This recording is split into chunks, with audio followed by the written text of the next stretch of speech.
ایک کونے میں، حرم شریف کے کونے میں بیٹھ کے رسول پاک رو رہے ہیں۔ جناب صدیق اکبر نے کہا حضور کیا ہوا؟ فرمایا ابو بکر سوچ رہا ہوں خدا اگر مجھے پیسے دے تو میں بلال کو خرید لوں،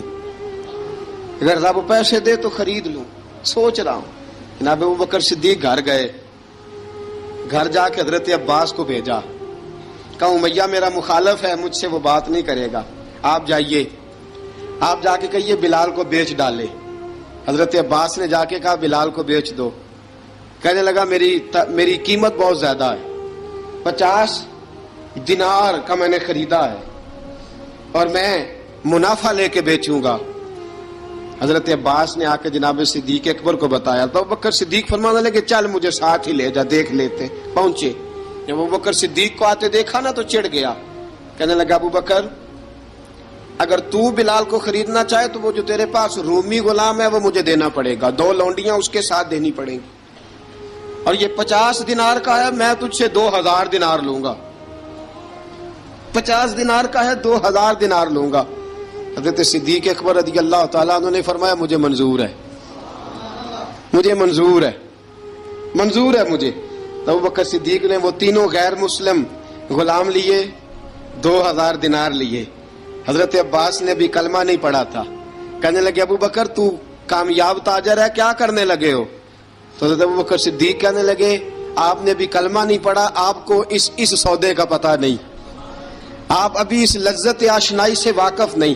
آپ نے بھی یہ ذائقہ چکھا نہیں، آپ ابھی اس راہ سے گزرے نہیں، آپ کو پتہ نہیں یہ بھی ایک ذائقہ ہے، یہ بھی ایک سودا ہے، یہ بھی ایک لذت ہے، یہ بھی ایک گہرائی ہے، یہ بھی ایک مزہ ہے، اس کا بھی آپ کو علم نہیں، آپ نے کلمہ نہیں نہ پڑھا۔ محبت کو سمجھنا ہے تو نہ سے خود محبت کر،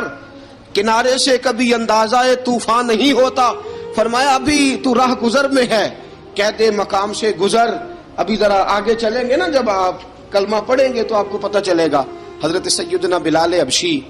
کو لینے کے لیے صدیق اکبر پہنچے، 2000 دینار، 3 غلام پڑھے لکھے سیانے سمجھدار، جب دیے نا تو امیہ کھل کھلا کے ہنسا، کہنے لگا ابو بکر بڑے گھاٹے کا سودا کیا تو نے،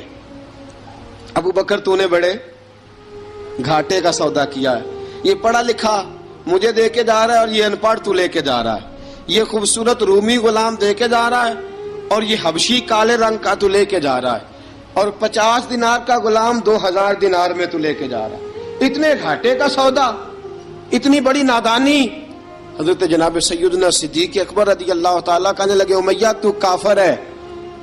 لیکن تو نے ابھی بھی پیسے تھوڑے مانگے ہیں، تو نے بلال کا رنگ دیکھا ہے، میں نے مصطفیٰ کے عشق کا رنگ دیکھا ہے۔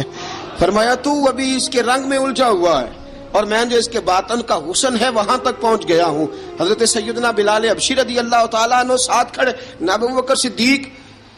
رضی اللہ تعالیٰ عنہ نے ارشاد فرمایا اگر میں یمن کا حکمران ہوتا،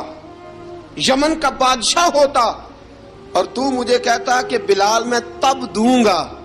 جب تو مجھے یمن کی حکمرانی دے گا، فرمایا میں تجھے یمن کی حکمرانی بھی دے دیتا لیکن بلال کو ضرور خرید کے لے جاتا۔ حضرت بلال حبشی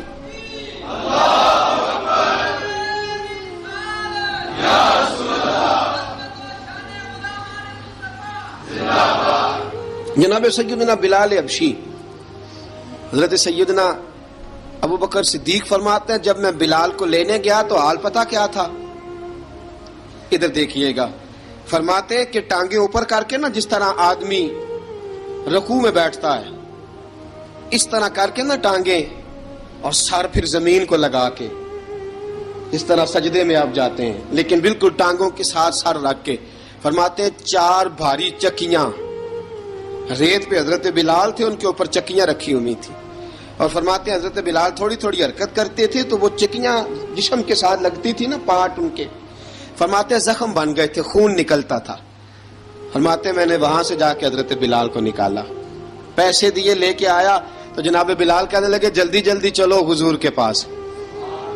ذرا جلدی جلدی چلو، در مصطفیٰ پہ جلدی کرو۔ تو جناب سیدنا بلال حبشی رضی اللہ تعالیٰ عنہ کے جواب میں حضرت ابوبکر صدیق کہنے لگے بلال جلدی نہ